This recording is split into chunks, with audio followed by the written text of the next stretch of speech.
নমস্কার, সবাইকে শুভ বিজয়ার শুভেচ্ছা, নমস্কার এবং ভালোবাসা। আপনারা সকলে ভালো থাকবেন এই প্রত্যাশা রইল। আমাদের সকল দর্শক, বিজ্ঞাপনদাতা সহ আমাদের জন্য যারা প্রতিনিয়ত ভাবেন, কাজ করেন, তাদের সবাইকে আমরা আজকের এই বিশেষ দিনে আরও একবার শুভেচ্ছা, ভালোবাসা, নমস্কার জানাচ্ছি। গোটা রাজ্যবাসী আপনারা ভালো থাকবেন, দেশবাসী ভালো থাকবেন। বিশ্বের যে প্রান্ত থেকে আমাদেরকে দেখছেন, আপনাদের সকলের প্রতি রইল বিজয়ার শুভেচ্ছা, নমস্কার, ভালোবাসা।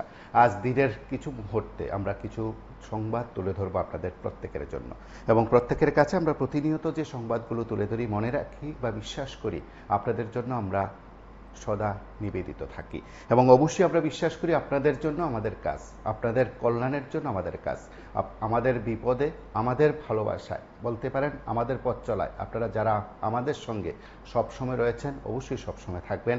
আজকের এই বিশেষ দিনে আরও একবার আপনাদের প্রত্যেকের সঙ্গে আমরা মিলিত হতে চাই। দিনভর নানা বিষয় থাকবে, নানা কথা থাকবে, এবং অবশ্যই আজ সন্ধ্যা রাত থেকে PV24-এর পর্দায় আপনারা লাইভ অনুষ্ঠান দেখবেন। আমাদের প্রত্যেকটি মাধ্যমে আপনারা লাইভ অনুষ্ঠান দেখবেন আগরতলা থেকে, এবং অবশ্যই রাজ্যের বিভিন্ন জায়গা থেকে আজ বিজয়া দশমীর বিভিন্ন মুহূর্তগুলো আমরা আপনাদের কাছে তুলে ধরব। দিনের কয়েকটি বিশেষ মুহূর্তের মধ্যে আমরা এই মুহূর্তে রয়েছি নয়াদিল্লির সংবাদে। প্রধানমন্ত্রী নরেন্দ্র মোদী আজ প্রাক্তন প্রধানমন্ত্রী ভারতরত্ন লাল বাহাদুর শাস্ত্রী জন্ম জয়ন্তীতে শ্রদ্ধার্ঘ্য নিবেদন করেছেন। বিজয় ঘাটে গিয়ে তিনি তার শ্রদ্ধা নিবেদন করেন। তার পাশাপাশি প্রধানমন্ত্রী নরেন্দ্র মোদী আজ গান্ধী জয়ন্তী উপলক্ষে রাজঘাটে গিয়ে পুষ্পাঞ্জলি অর্পণ করেছেন এবং জাতির জনকের প্রতি শ্রদ্ধার্ঘ্য অর্পণ করেছেন। আমরা সেই মুহূর্তগুলো অবশ্যই আপনাদের কাছে তুলে ধরবো। তার পাশাপাশি আমরা এই মুহূর্তে বলছি, আজ প্রধানমন্ত্রী নরেন্দ্র মোদী রাজঘাটে গিয়ে পুষ্পাঞ্জলি অর্পণ করেছেন।